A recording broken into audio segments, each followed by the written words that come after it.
perjanjian Allah dengan Abraham janji tentang keturunannya. Kejadian 15 ayat 1 sampai 21.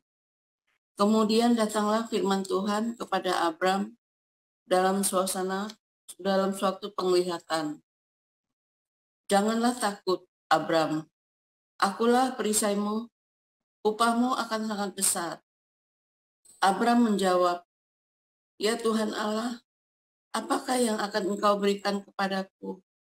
Karena aku akan meninggal dengan tidak mempunyai anak.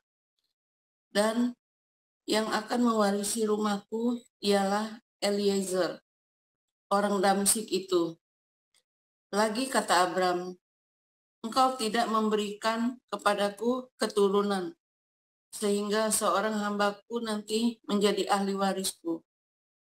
Tetapi datanglah firman Tuhan kepadanya demikian. Orang ini tidak akan menjadi ahli warismu, melainkan anak kandungmu. Dialah yang akan menjadi ahli warismu. Lalu Tuhan membawa Abram keluar serta berfirman, coba lihat ke langit, hitunglah bintang-bintang.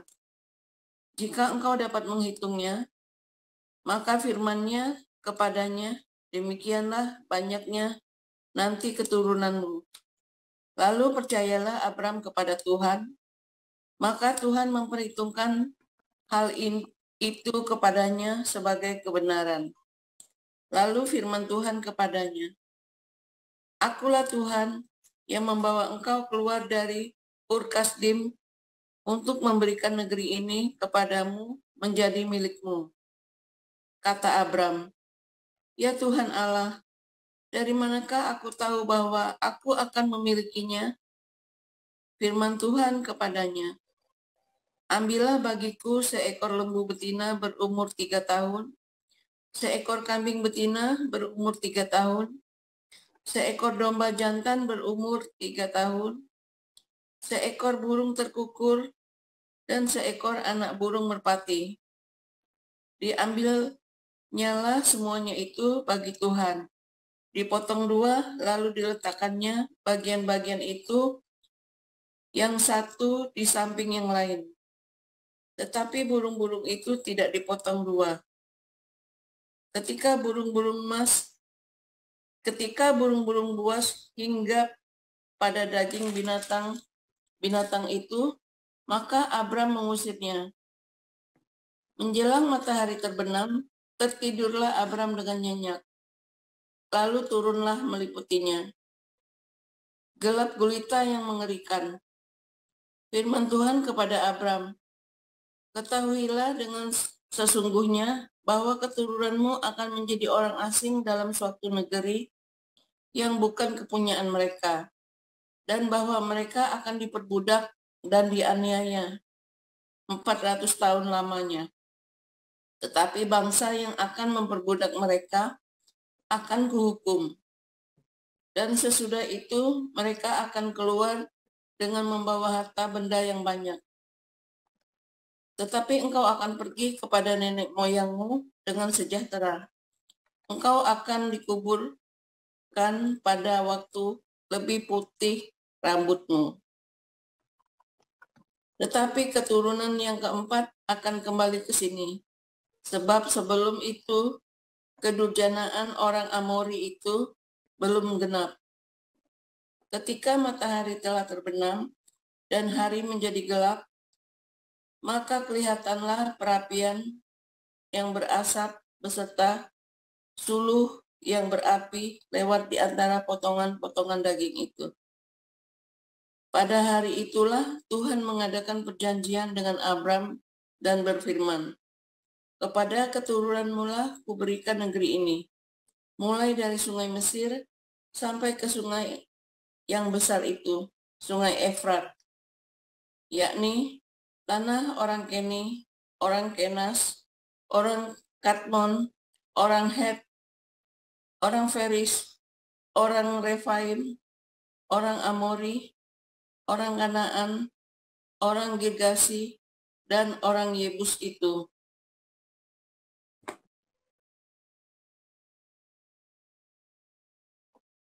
Baik,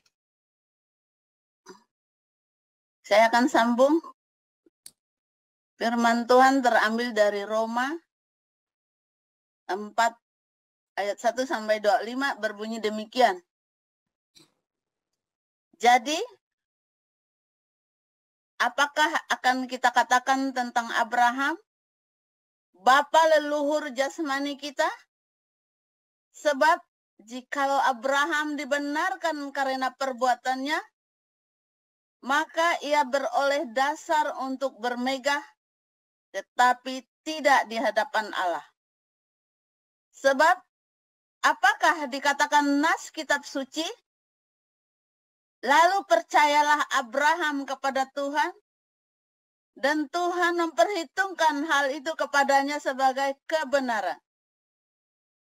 Kalau ada orang yang bekerja, upahnya tidak diperhitungkan sebagai hadiah, tetapi sebagai haknya. Tetapi kalau ada orang yang tidak bekerja, namun percaya kepada Dia yang membenarkan orang durhaka, imannya diperhitungkan menjadi kebenaran. Seperti juga Daud menyebut, berbahagia orang yang dibenarkan Allah bukan berdasarkan perbuatannya. Berbahagialah orang yang diampuni pelanggaran-pelanggarannya dan yang ditutupi dosa-dosanya. Berbahagialah manusia yang kesalahannya tidak diperhitungkan Tuhan kepadanya. Adakah ucapan bahagia ini hanya berlaku bagi orang bersunat saja? Atau juga bagi orang yang tak bersunat? Sebab telah kami katakan bahwa kepada Abraham iman diperhitungkan sebagai kebenaran. Dalam keadaan manakah hal itu diperhitungkan? Sebelum atau sesudah ia disunat? Bukan sesudah disunat, tetapi sebelumnya. Dan tanda sunat itu diterimanya sebagai meterai kebenaran berdasarkan iman yang ditunjukkannya sebelum ia bersunat. Demikianlah ia dapat menjadi bapa semua orang percaya yang tak bersunat, supaya kebenaran diperhitungkan kepada mereka. Dan juga menjadi bapa orang-orang bersunat, yaitu mereka yang bukan hanya bersunat, tetapi juga mengikut jejak iman Abraham, bapa leluhur kita, pada masa ia belum disunat. Sebab bukan karena hukum Taurat telah diberikan janji kepada Abraham dan keturunannya bahwa ia akan memiliki dunia, tetapi karena kebenaran berdasarkan iman. Sebab jika mereka yang mengharapkannya dari hukum Taurat menerima bagian yang dijanjikan Allah, maka sia-sialah iman dan batallah janji itu. Karena hukum Taurat membangkitkan murka, tetapi di mana tidak ada hukum Taurat, di situ tidak ada juga pelanggaran. Karena itulah kebenaran berdasarkan iman supaya merupakan kasih karunia, sehingga janji itu berlaku bagi semua keturunan Abraham, bukan hanya bagi mereka yang hidup dari hukum Taurat, tetapi juga bagi mereka yang hidup dari iman Abraham. Sebab Abraham adalah bapa kita semua, seperti ada tertulis, engkau telah kutetapkan menjadi bapa banyak bangsa di hadapan Allah yang kepadanya ia percaya, yaitu Allah yang menghidupkan orang mati dan yang menjadikan dengan firman-Nya apa yang tidak ada menjadi ada. Sebab sekalipun tidak ada dasar untuk berharap, namun Abraham berharap juga dan percaya bahwa ia akan menjadi bapa banyak bangsa menurut yang telah difirmankan. Demikianlah banyaknya nanti keturunanmu. Imannya tidak menjadi lemah, walaupun ia mengetahui bahwa tubuhnya sudah sangat lemah karena usianya telah kira-kira 100 tahun dan bahwa rahim Sarah telah tertutup. Tetapi terhadap janji Allah, ia tidak bimbang karena ketidakpercayaan.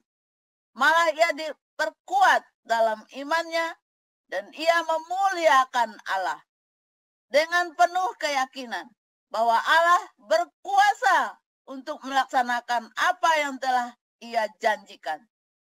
Karena itu, hal ini diperhitungkan kepadanya sebagai kebenaran.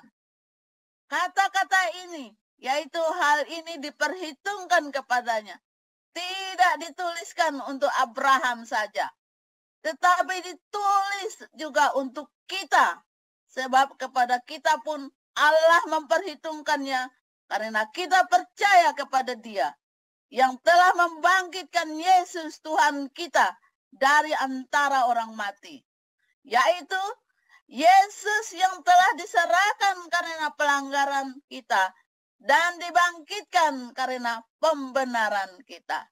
Demikian pembacaan firman Tuhan. Tuhan Yesus memberkati. Terima kasih Pak Gindo. Amin. Amin. Terima kasih Ibu Yeti. Terima kasih Ibu Lucy. Terima kasih para lektor. Dan terima kasih multimedia Pak Mulia. Firman Tuhan pagi ini berjudul Pewaris Tahta Palestina. Silakan Pastor Paul.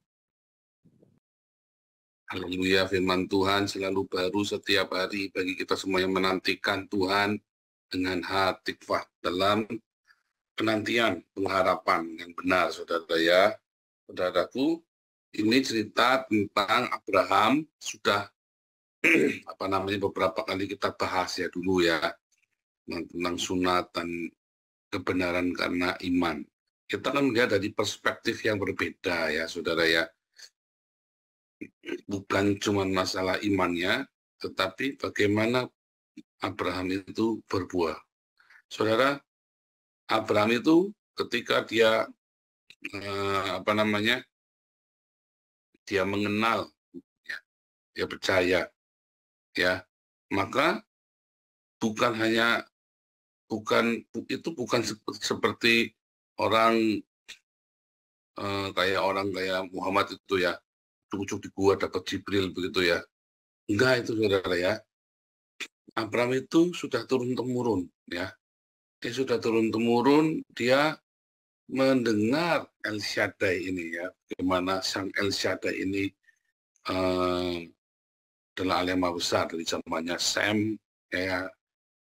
Dari Sem, dengan keturunan Sem, Nimrod itu keturunan dari Ham, kemarin ya sudah belajar ya. Lalu dari Sem itu dia mendengar kisah tentang kebesaran El Shaddai ini ya, sang pencipta ini. Dia percaya dan dia tidak mau menyembah Allahnya Nimrod.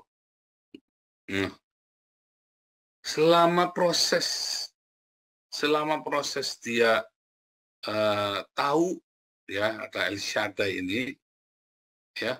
Apakah dia mengalami Tuhan sendiri, saudara? Belum. Ya, saudara ya. Belum. Bayangin, sampai umur 70 tahun ya, Abraham itu baru dia belajar mengenal Tuhan.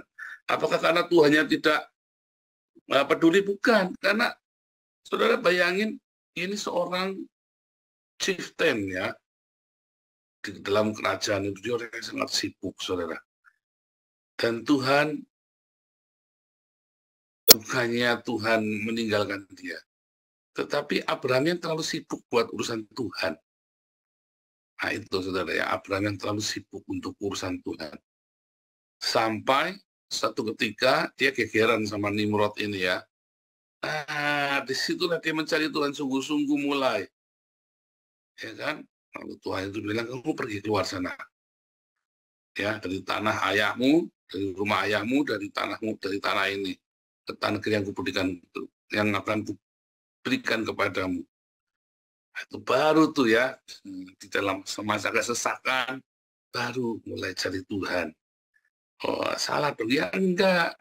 Kalau Anda nggak sesak, kamu ngapain cari Tuhan juga kan? Benar nggak? Ya, kita kan mau jujur saja. Ya kan? Dalam masa kesesakan kan kita baru cari Tuhan, nggak apa-apa. Anda kalau lagi nggak masa kesesakan, cari Tuhan juga nggak ketemu. Ya kan, nggak fokus. Anda lebih fokus dengan apa? Dengan urusan-urusanmu sendiri. Masa kesesakan itu masa yang baik untuk mencari Tuhan. Ya, makanya siapapun Anda yang di masa kesesakan, jangan sampai sia-siakan masa kesesakan ini. Biarlah masa kesesakan ini Anda ketemu Tuhan. Seperti Abraham. Ya, ketemu Tuhan. Menemukan kebenaran, dapat tuntunan dalam kehidupan. Saya juga begitu ya. Di masa-masa kesesakan saya selalu menemukan Tuhan.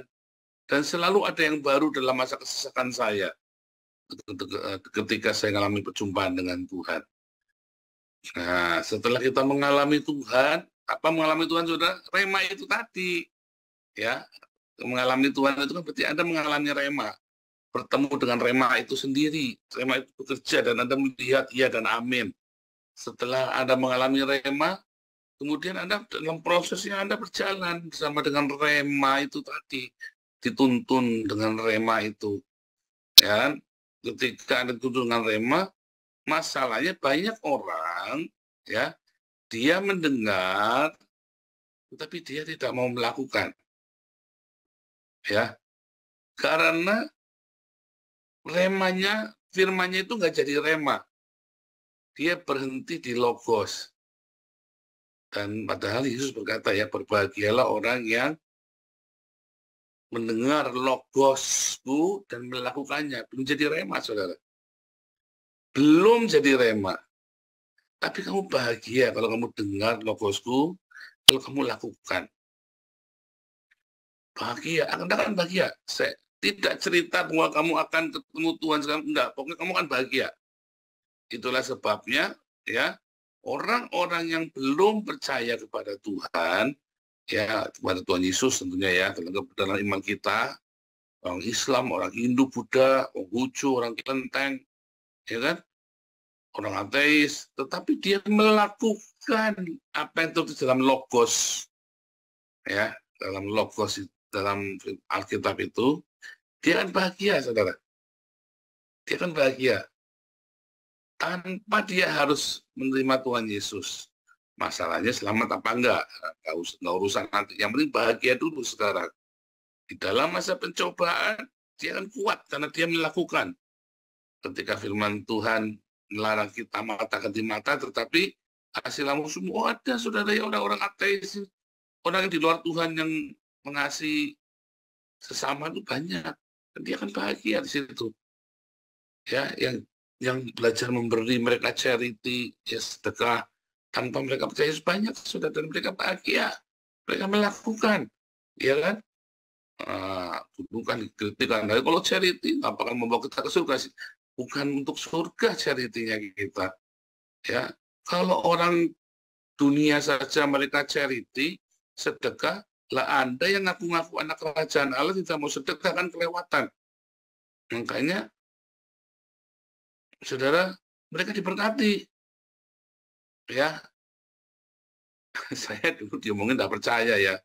Ada orang, ini orang apa suka selingkuh ya, saudara ya. Terus dia ngajari saya tentang kamu salah, jangan berpuluhan. Karena dia lebih tua dari saya, dulu kolega saya, dia apa namanya, saya dulu kan GM di Denpasar ya, saudara ya. Nah, dia ini salah satu Pareto customer kami, Pareto kami. Dia bilang, kamu, jadi saya waktu itu punya masalah kan, kamu enggak pernah sedekah ya. Loh, saya perpuluhan di gereja. Kok salah kamu sedekah? Saya ngajari malah dia ya, saudara ya. Dan orang ini memang diberkati Tuhan dengan luar biasa ya, karirnya lancar, pekerjaannya semuanya lancar. Padahal tukang selingkuh, saudara, dia punya cem-ceman ya di Denpasar. Kenapa bisa begitu, saudara? Ya, karena dia melakukan logos yang tadi yang sedekah itu, yang memperbesar takarannya dia. Ya, itu kebenaran universal ya, saudara ya. Makanya logos belum jadi rema, itu logos. Ya, karena siapa melakukan logosku, dia akan mendirikan rumah di atas batu kokoh tuh. Ya kan? Orang-orang ya melakukan firman Tuhan sekalipun dia dom di dalam Tuhan Yesus, tapi tanpa sadar dia sudah melakukannya, dia akan tetap diberkati ya. Nah, apalagi Anda kalau sudah di dalam Tuhan, Anda mendengar logos, lakukan. Masalahnya orang banyak retorika, nggak melakukan firman Tuhan. Padahal melakukan itu mudah, saudara. Tapi masalahnya hidup dengan hawa nafsu itu lebih enak. Nah, melakukan firman Tuhan itu mudah. Tapi hidup dengan hawa nafsu itu lebih enak. Ya kan? Karena temannya banyak. Ya kan? Karena temannya banyak. Coba kalau lagi ulangan ya. Anda kan kalau biasa kalau habis pulang ulangan, Anda lihat itu dapat nilainya 4. Ya kan? Terus Anda akan mencari teman yang nilainya 3. Ya kan? Terus Anda mentertawakan dia, aku lebih pintar dari kamu, nilai 4, kamu cuma 3. Begitu ada yang nilainya 7 kan Anda langsung kupret kan, langsung diem kan. Berapa orang. Begitu satu kelas, ya misalnya untuk kelas ada 25 orang, yang dapat nilai 7 cuma 2. Lainnya semua di bawah 5. Oh, Anda kan girang sekali. Betul nggak? Nah, akan girang sekali. Apalagi kalau nggak ada yang dapat 7 semuanya di bawah 5 semua. Anda akan sangat girang sekali. Itu juga sama kan kalau Anda mendengar firman Tuhan, tidak melakukannya karena banyak temannya. Ya, itu orang Kristen juga itu malah ke Alexis. Itu orang Kristen itu masih narkoba. Itu orang Kristen itu ya masih selingkuh. Itu orang Kristen itu masih sirikan apa segala macam. Malah bangga ya. Itu udah pendeta. Kenapa? Nah, pertanyaan kenapa pendeta Bujana itu jemaatnya banyak, saudara? Nah, ada temennya, ada teman dosa. Kan begitu, saudara kan? Pendeta Durjana itu kan jemaatnya tetap banyak kan? Senang jemaatnya. Kalau pendetanya suci, pendetanya baik, pengikutnya sedikit, saudara ya. Karena capek ngejarnya. Ngejarnya capek, saudara. Pendetanya sederhana hidupnya. Aduh, capek mendingan pendeta yang suki-suki yang ya kan, karena saya memang lagi mau ke sana, saya memang lagi mau memperkaya diri, saya butuh figur yang parlente juga. Nah, itu kan masalahnya begitu Anda dikasih figur yang sederhana kan Anda nggak mau, ya kan? Nah itu loh masalahnya. Makanya Abraham itu disebut bapak orang percaya. Dia percaya lalu melakukan, bukan berhenti dipercaya saja. Selama ini ada perbuatan dicekoki ya oleh orang-orang yang sedang berbuat dosa. Perbuatan tidak menyelamatkanmu, yang penting kamu percaya. Lalu Anda tidak berbuat. Dan kita bukan karena perbuatan kita, loh bukan. Justru kamu melakukan perbuatan itu karena kamu percaya, kamu lakukan. Dan orang dibalik-balik dia nyari temen, pokoknya supaya dia tetap saja bisa Alexis, tetap bisa merokok, tetap bisa hidup di dalam dosanya. Yang penting apa, saudara? Yang penting saya percaya. Dan yang penting banyak temennya yang sama-sama seperti saya.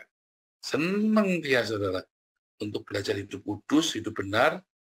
Waduh, nanti dulu. Nggak mau. Nah itu ya saudara, ya makanya Anda akhirnya jalan-jalan di tempat di situ, terus nggak bertumbuh imanmu. Ya, saya berusaha untuk melakukan firman-Nya, tidak termotivasi untuk melakukan firman-Nya, karena teman-temanmu banyak yang sama nilainya 4. Sehingga kamu tidak termotivasi untuk dapat nilai 7. Teman-temanmu semua pergaulanmu nilainya 4 kok. Malah Anda bangga kok, kompak, tos. Wah, itu kan sesama koruptor kan juga gitu kan. Nggak malu kan. Karena banyak yang korupsi, saudara. Coba kalau yang korupsi dari 280 juta orang Indonesia yang korupsi cuma 1, malunya minta ampun. Masalahnya dari 280 juta ini yang korupsi 1.000. Dia bangga dia, hebat, pinter, yo tos. Ya kan, ketawa-ketawa masuk penjara, ketemu temennya, main catur, main remi, main ceki bareng, ya kan? Karena ada temennya. Coba Anda lagi sekolah dulu. Ya kan, yang tukang madol, ya kan? Oh, ya kan, seneng kan ketemu. Wah, begitu ada yang nggak tukang madol, dijauhin kan? Memang itu kehidupan memang seperti itu. Ya, ketika Anda mau hidup benar, Nuh hidup benar. Ya kan, Henok hidup benar. Anda kan dijauhi, dan Anda nggak tahan. Anda cari teman. Makanya ketika Anda hidup mendengar firman Tuhan, hidupmu tidak bisa melakukan firman itu. Karena firman itu tidak berbuah. Mengapa kamu tidak termotivasi untuk melakukannya? Ada nggak apa-apa lah, besok aja. Tuhan tahu manusia lemah. Nah itu saudara ya. Makanya Anda tidak punya iman Abraham. Ya, licik hati kita. Akal-akalan. Licik hati kita, akal-akalan. Dan Anda tidak mau mengakuinya.